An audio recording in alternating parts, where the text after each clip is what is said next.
Yun, pasok tayo sa bahay. Yan o, yung gate natin, wala pang pintura. Pipinturahan natin yan. Tapos dito, medyo marami pa. Gawa ng nagpapatrabaho pa tayo. Wala pa tayong istaka ng mga scrap. Yan, gilid natin.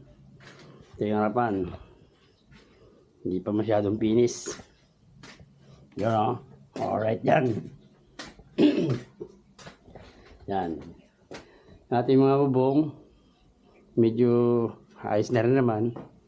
Ating kwarto, ay bahay, sala. Sala. Yun o. Medyo maano pa tayo.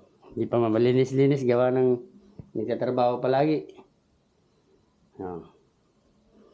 Dito naman, medyo meron tayong maliit na danan. Then, dito yung ating kwarto. Kwarto natin, medyo ano pa to. Siyempre, lalaki tayo. Marumi! Hindi, joke lang. Yan. Daming kwarto. Medyo hindi pa nakapagligpit. Gawa ng umalis agad ako ngayong araw. May pinayos akong motor.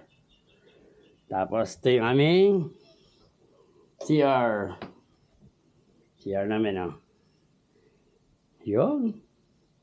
Diretso tayo sa kusina. Uy, doon sa kusina ko. Alright yan. Ito ang kusina. Kusina. Ayan, lutuan natin. Yun.